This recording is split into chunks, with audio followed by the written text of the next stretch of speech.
Hi hello, I hope you all are fine. So ఇప్పుడే మనకి AP high court మరియు district కోర్టుకి సంబంధించిన ఒక అప్డేట్ ఇన్ఫర్మేషన్ వచ్చింది.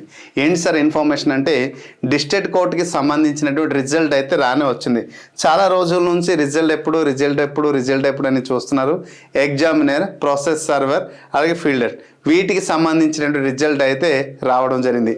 అయితే ఇక్కడ ఏపీ కోర్టు వారు ఇచ్చినటువంటి రిజల్ట్ చాలా క్లియర్గా మెన్షన్ చేస్తున్నారు. ఏంటి సార్ మెన్షన్ అంటే, కెండిడేట్ నేమ్, హాల్ టికెట్ నంబర్, తర్వాత కేస్ట్, కట్ ఆఫ్ మార్క్స్, ఏ జిల్లా, ఏ కమ్యూనిటీ, పూర్తిగా డీటెయిల్ ఇవ్వడం జరిగింది. కాబట్టి అయితే సో దేని గురించి అనౌన్స్మెంట్ జరిగింది అంటే, ఎక్కడ క్లియర్గా మెన్షన్ చేశారు ఏంటంటే డాక్యుమెంట్ వెరిఫికేషన్ కోసం.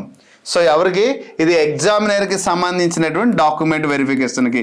మరి ఎగ్జామినర్కి సెలెక్ట్ చేసినటువంటి క్యాండిడేట్స్కి ఎంతమంది సెలెక్ట్ చేశారనేది క్లియర్గా. సో జస్ట్ ఈ రోజు వచ్చినటువంటి అప్డేట్ ఇన్ఫర్మేషన్ 31st వచ్చింది, రైట్. డాక్యుమెంట్ వెరిఫికేషన్లో మీరు అప్లై చేసినటువంటి డిస్ట్రిక్ట్లో సో కాల్ లెటర్ అనేది వెబ్సైట్లో పొందుపరచడం జరుగుతుంది. Call letters.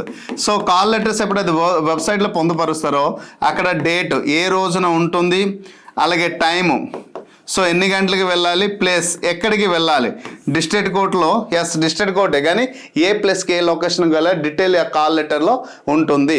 మరి ఈ డాక్యుమెంట్ వెరిఫికేషన్కి ఎవరెవరు సెలెక్ట్ అయ్యారో, మరి డాక్యుమెంట్ వెరిఫికేషన్ వెళ్ళేటప్పుడు ఏ డాక్యుమెంట్స్ పట్టుకుని వెళ్ళాలో దానికి సంబంధించిన వీడియో కూడా నేను చేసి పెట్టాను.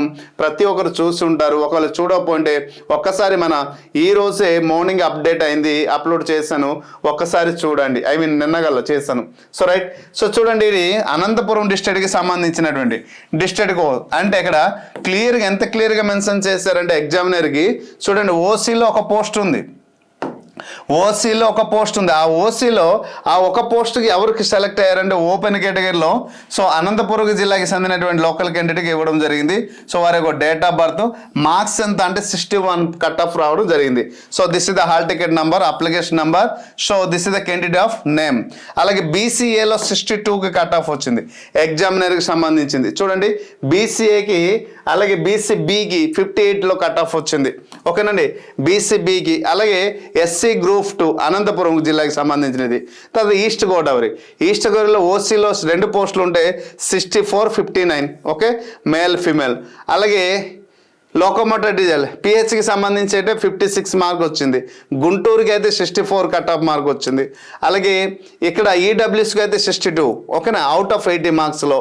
సో ఇక్కడ చూడండి, ఓసీలో ఒక పోస్ట్ ఉంది గుంటూరే, అలాగే పిహెచ్లో ఒక పోస్ట్ ఉండేది 51, ఎకనామికల్ వీక్వర్స్లో ఒక పోస్ట్ ఉంది, బీసీఏలో ఒక పోస్ట్ ఉంది. ఇలా ప్రతి ఒక్క జిల్లాకి ఏ జిల్లాకి ఎక్కడ పోస్టులు ఉన్నాయనేది ఎగ్జామినర్కి సంబంధించి శ్రీకాకుళం జిల్లా. సో శ్రీకాకుళం జిల్లాలో కూడా నాన్ క్రిమినల్ ఏరియా ఉన్నటువంటి క్యాండిడేట్కి సో ఇక్కడ చూడండి. ఓకే, సో అది పోస్ట్ సంబంధించింది 57తో వచ్చింది. అలాగే గ్రూప్. అలా విశాఖపట్నం, అలాగే నెక్స్ట్ విశాఖపట్నం విజయనగరం వస్తుంది. విజయనగరంలో టోటల్గా 61. సో ఇక్కడ లోకల్ నాన్ లోకల్కి సంబంధించి శ్రీ విజయనగరంలో ఎవరు రాలేదు. Highest mark non local student ఎక్కడ ఓపెన్ కేటగిరీలో కొట్టడం జరిగింది. సో ఇది దేనికి సంబంధించింది అంటే ఓన్లీ ఎగ్జామినర్ పోస్ట్కి సంబంధించింది డీటెయిల్ ఇన్ఫర్మేషన్. సో దీనితో పాటు ఎగ్జామినర్తో పాటు ఇంకా 2 ఉన్నాయి. ఏంటి సార్ అవి? మరి ఇది కూడా రిజల్ట్ దేనికి సంబంధించింది సార్? ఇది ప్రాసెస్ సర్వర్కి కంప్యూటర్ బేస్డ్ ఎగ్జామినేషన్ ఎంతమంది అయితే రాశారో వారికి సంబంధించిన రిజల్ట్. ఇది దే పోస్టుకు సంబంధించిందంటే ప్రాసెస్ సర్వర్కి ఎవరైతే అప్లై చేశారో వారికి. సో వారికి కూడా డాక్యుమెంట్ వెరిఫికేషన్ ఉంటుంది. ఈ document this is the called provisional selection list. ఇంకా final selection list document verification అయిన తర్వాత వస్తుంది. So right. అయితే ఈ డాక్యుమెంట్ వెరిఫికేషన్ ఎప్పుడు ఉంటుందని ఇంతకు ముందు నేను చెప్పాను. ప్లేస్, టైమ్, డేట్ అనేది వెబ్సైట్లో కాల్ లెటర్ రూపంలో పొందుపరుస్తారు. అప్పుడు మనం దాన్ని డౌన్లోడ్ చేయాలి. డౌన్లోడ్ చేసిన తర్వాత మనకి ఎప్పుడైతే రమ్మని చెప్తారో ఆ రోజున వెళ్ళి మనం ఒక డాక్యుమెంట్స్ తీసుకుని వెళ్ళాలి. ప్రాసెస్ సర్వర్కి సంబంధించినటువంటి అనంతపురం డిస్ట్రిక్ట్కి సంబంధించింది ఇది. దాదాపు పీడిఎఫ్ అనేది ప్రతి జిల్లాలో 24-21 పేజీలు ఉన్నాయి. సో అలాగే చిత్తూరు డిస్ట్రిక్ట్లో 14 పోస్టులు ఉంటే సో 14 మందికి ఇలా సెలెక్ట్ చేశారు. సో సెలెక్ట్ చేసిన దాంట్లో ఈ పీడిఎఫ్ అని మన పిఆర్ అకాడమీలో మీకు ఫ్రీగా దొరుకుతుందండి. ఎక్కడ దొరుకుతుందంటే పిఆర్ అకాడమీ అనే యాప్ డౌన్లోడ్ చేయండి అమ్మా. పిఆర్ అకాడమీ అనే యాప్ డౌన్లోడ్ చేయండి. డౌన్లోడ్ చేసిన తర్వాత మీ మొబైల్ నెంబర్తో రిజిస్ట్రేషన్ అయిన తర్వాత లెఫ్ట్ సైడ్లో టాప్ 3 లైన్స్ ఉంటుంది. ఈ లైన్ పైన మీరు ఎలా క్లిక్ చేస్తే దాని ఫ్రీ మెటీరియల్ అనేసి ఉంటుంది చూడండి. అక్కడ ఏపీ హైకోర్టు అని టైటిల్ ఉంటుంది. ఆ ఫోల్డర్ పైన క్లిక్ చేస్తే ఈ రిజల్ట్ అంతా దాంట్లో పొందుపరచడం జరుగుతుంది. సో అక్కడ డౌన్లోడ్ చేసి మీ నేమ్ ఉందా లేదా ఒకసారి చెక్ చేసేస్తే సరిపోతుంది. So this is the so ఇక్కడ వీడియోలు అన్నీ చెప్పడం అంటే ఒక్కొక్క స్టూడెంట్కి చెప్పాలంటే 24 పేజీలు అన్నప్పుడు కనీసం 2 గంటలు పడుతుంది. సో కాబట్టి అలా కాకుండా జస్ట్ రిజల్ట్ వచ్చింది, ఏ జిల్లాలో ఎంతమంది సెలెక్ట్ అయ్యారు అనేది, ఎన్ని పోస్టులు ఉన్నాయి క్లియర్గా ఇక్కడ మెన్షన్ చేసి ఉంది. సో దాన్ని బట్టి మీరు ఏ జిల్లాలో అప్లై చేస్తారో మీ జిల్లాలో మీరు ఉన్నారో లేదో సెలెక్ట్ చేసుకొని చెక్ చేసుకోండి అమ్మా. సో రైట్ ఎక్కడ చూడండి టోటల్గా అన్ని జిల్లాలకు సంబంధించినటువంటి ఉన్నాయి దీంట్లో.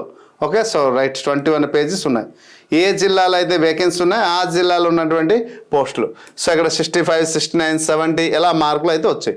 ప్రతి ఒక్క జిల్లాలో ఎన్ని మార్క్స్ కటప్ చేశారు, ఎవరికి కటప్ చేశారు అనేది కూడా క్లియర్గా ఉంది. ఇక్కడ ఈ వీడియోలో దీంట్లో ఆల్రెడీ ప్రాసెస్ సర్వర్ గురించి తెలుసుకున్నాం, ఎగ్జామినర్ గురించి తెలుసుకున్నాం. మరి ఇప్పుడు ఏ పోస్టు సంబంధించిందంటే ఫీల్డ్ అసిస్టెంట్కి సంబంధించినటువంటి పోస్ట్ అండి. సో ఫీల్డ్ అసిస్టెంట్కి ఎంతమంది సెలెక్ట్ చేశారు? So field assistant one of the prestigious job, మంచి జాబ్ ఫీల్డ్ అసిస్టెంట్. ఇక్కడ సెలెక్ట్ అయిన వారందరూ అదృష్టవంతులు అని చెప్పొచ్చు. అయితే వీరికి కూడా డాక్యుమెంట్ వెరిఫికేషన్ ఉంటుంది.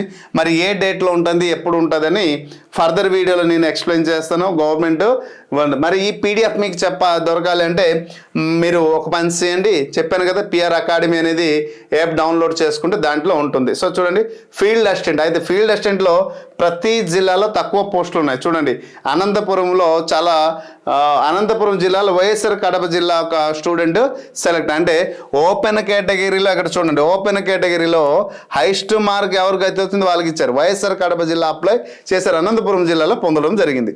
సో చూడండి 68 అవుట్ ఆఫ్ 80 మార్క్లో 68. అలాగే ఇక్కడ ఈస్ట్ గోదావరి సంబంధించింది ఈస్ట్ గోదావరి స్టూడెంట్కి వచ్చింది 73కి. ఓకే ఈడబ్ల్యూఎస్ పోస్టు 64కి కట్ ఆఫ్ అయింది. బీసీడీ అనేది 2 పోస్టులు ఉంటే 70, 65 కట్ ఆఫ్. ఎస్సీ గ్రూప్ 2కి అయితే 70, 62. ఎస్సీ గ్రూప్ 1 అయితే గ్రూప్ 3కి సంబంధించి ఒక పోస్ట్ ఉంటే 63. ఓసీకి ఒక పోస్ట్ ఉంది, ఉమెన్కి ఒకటి, టోటల్గా 3 పోస్టులు. ఉమెన్కి ఒక పోస్ట్ ఉంటే దాంట్లో ఉమెన్కి ఎంత కట్ చేశారు అంటే చూడండి ఈడబ్ల్యూఎస్ ఫిమేల్ అయితే 69. ఇలా ప్రతి ఒక్క కమ్యూనిటీలో ఎవరు సెలెక్ట్ చేశారు ఆ నేము ప్లస్ ప్రతిదీ డీటెయిల్గా ఇక్కడ పొందుపరచడం జరిగింది. రైట్ సో అన్నీ అంటే సో రైట్ ప్రతి ఒక్క టోటల్గా 10 పేజీలు ఉన్నాయి. అన్ని జిల్లాలకి సంబంధించినటువంటి టోటల్గా సెలెక్ట్ చేసిన క్యాండిడేట్ ఎవరెవరికి సెలెక్ట్ అయ్యారు, ఎన్ని మార్కులతో సెలెక్ట్ అయ్యారు, పూర్తి వివరాలు అయితే ఇక్కడ ప్రతి ఒక్క దాంట్లో క్లియర్గా మెన్షన్ చేయడం జరిగింది. సో అయితే వీరికి date of document verification and venue time అనేది వెబ్సైట్లో పొందుపరుస్తారు. సో రిజల్ట్ అయితే అనౌన్స్మెంట్ చేస్తారు. జాన్ 1st వీక్ నుంచి వీళ్ళకి ఫస్ట్ ఆర్ సెకండ్ వీక్ నుంచి డాక్యుమెంట్ వెరిఫికేషన్ ఉంటుంది. దాని గురించి అప్డేట్ ఇన్ఫర్మేషన్ వస్తే ఖచ్చితంగా నేను మీకు మరి సెలెక్ట్ అయిన వారికి 2026లో నూతన సంవత్సరంతో ఒక గుడ్ న్యూస్ అని చెప్పవచ్చు. So this is the detail information about the AP high court. అది యాప్ డౌన్లోడ్ చేసుకుని ఈ పీడిఎఫ్లన్నీ దాంట్లో పొందండి. Hope you understand clearly. Thank you. Okay.